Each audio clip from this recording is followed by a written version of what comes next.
So good morning. It's always a struggle being the last person, but I'm happy to say at least we're finally getting to the patient. And so the other thing I want to mention, Drexel University's iSchool is stepping out there in the healthcare informatics field, primarily because as an iSchool, we focus on that intersection between information science and technology. And so we want to highlight not only the strengths of the technology, but the strengths of the people, and understanding how can we design technology that support the strengths of people in providing information, collecting information, analyzing information in a way that's useful for everyone. The talk I'm presenting today on behalf of myself, Prudence Dalrymple, and Lisa Zak is a result of several projects that we've been doing in Philadelphia to try to understand how can we take advantage of this expansion of internet technology. And we know that there is a divide. And normally when we think of the digital divide, we often think of incompatibilities or people that do not have the same level of access or inequalities, access to use of or knowledge of information and communication technology devices. But one of the key things that we want to point out that in Philadelphia and in Pennsylvania as a whole, we see other divides, including city versus rural, and that rural residents are often 2 times more as likely to have dial-up access in these days, and that the U.S., even though we're in a city as big as Philadelphia, the U.S. is still only 14th in the world in terms of broadband access. So beginning to cross that divide, we want to make sure that we're using all of the technology at our fingertips. And so when we think about the challenges that are faced in inner city communities and rural communities when it comes to healthcare, emergency, or commerce, internet technology has been promoted as a channel to bridge that divide and meet those needs that we might not be able to meet in other ways. Recent news, if you haven't been caught up in issues at addressing those technologies. In particular, Comcast has started an initiative called Internet Essentials. They've recognized or have been pushed to recognize that people of all income levels need to have access to the internet to be able to function in this new society. The Key Spots and Freedom Rings partnership attempting to offer information access to low-income residents and all residents actually of Philadelphia, of which Drexel is a partner, looking at I think it was kicked off last summer. They've been able to, from my last notes, that they have had 63 centers open with about 57,000 people receiving training thus far and trying to broaden that gap. But what we found in our initial studies, you might have seen the Pew Internet studies that have talked about internet access, talking about the general public having about 72% access to internet or some sort of computer use. How do these recent developments at attempting to close this digital divide? We know Wireless Philadelphia didn't really work. We're seeing these new efforts. Can we cross this divide in other ways? And if we can use these information and communication technologies, can we use them in communities that are not as widely served medically as well as with other services across the city? One of the things that the Pew study told us was that African Americans and Hispanics use mobile devices at a higher rate than the general population. So that got us to thinking, well, what does that look like in Philadelphia? And so we attempted to understand, at least in the North Philadelphia area, what that looked like. So we conducted 79 semi-structured interviews over, I'd say about a 9-month period with patients and families in 2 different facilities. So one was a health clinic and the other an emergency department. The interviews ranged anywhere from 10 to 20 minutes, depending on the verboseness of the patient or the amount of time that they had to share. Usually these interviews were done in the waiting area as they were waiting for care. And then, if it wasn't completed, when they completed their care, they would come back out and complete those interviews. Just trying to get a general overview of not only what internet access they had, is there health information seeking going on, what levels of health literacy are present, and then we're hearing from Pew that there's an overwhelming use of cell phones in accessing the internet. So is that internet access truly being used in a place like Philadelphia? Is it used for healthcare information seeking at all? And what other ways is that information being used? So some general demographics about our population. It was majority women that we were taking care of.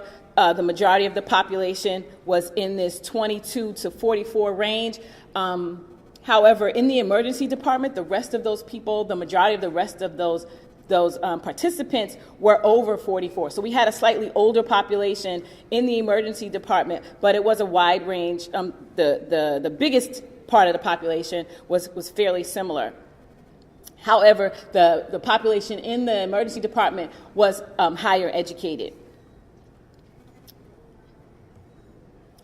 What we found from this, what we like to call a census of connectivity. So how can we measure what levels of connectivity were present?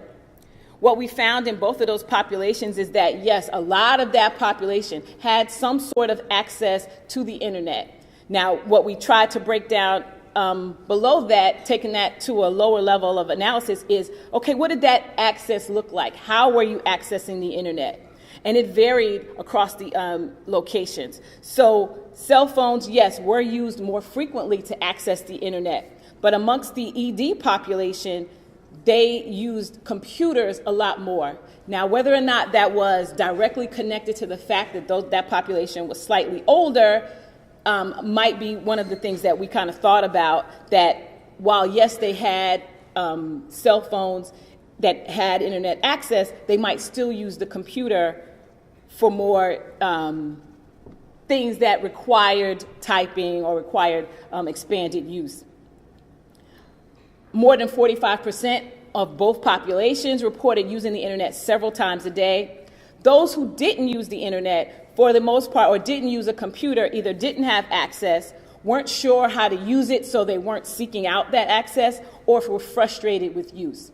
What we also found out, though, from those who didn't use the internet was that they often had a surrogate. So if they didn't use the internet, their grandchild or their child, a relative, someone in the area usually did any kind of internet searching for them.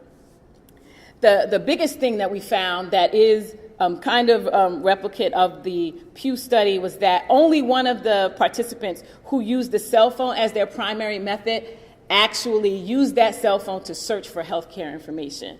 So if we are going into this effort, looking to bridge this divide, thinking that people that use the internet on their cell phone are already seeking health information or trying to find health information by way of their cell phone, it's currently not happening.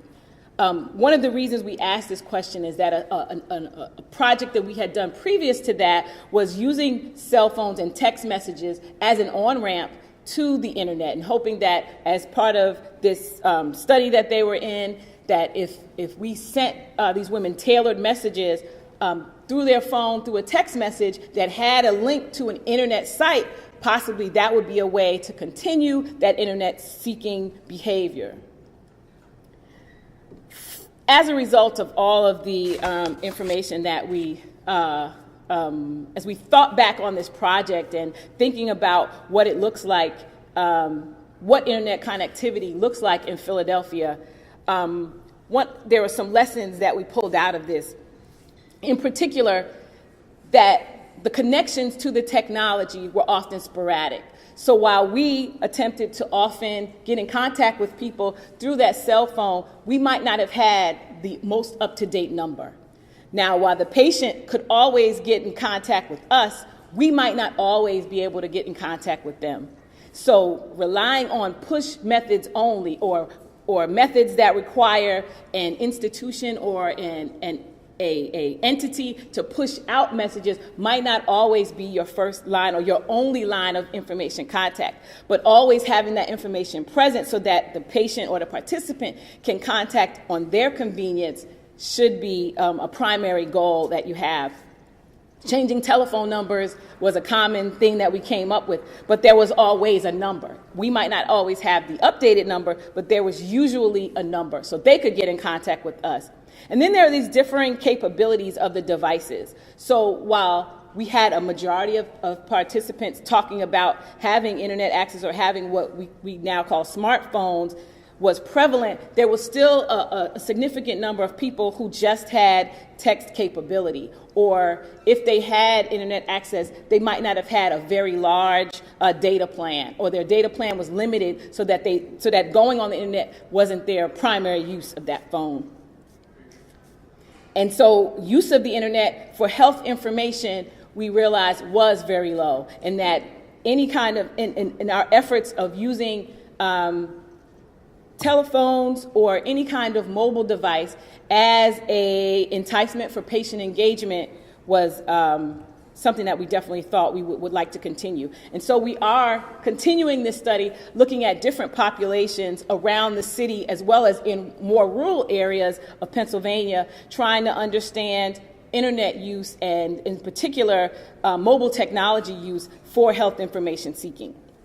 And that as a conclusion, we would like to, we understand that an essential first step in designing interventions, in particular patient portals or patient reminder systems, that we need to, that if they depend upon internet access, we need to make sure that we understand the connectivity of our population base. And then that collaborations across disciplinary boundaries benefit the understanding of use and access. So the members of our team not only understand information seeking, but also understanding the impact on workflow for clinicians as we want to include another duty into clinical work, understanding that aspect of any kind of intervention, and then understanding and being able to encourage patient engagement through techniques like this. We also need to understand the impacts on the system that this puts in. So thank you, and I'll take time for questions.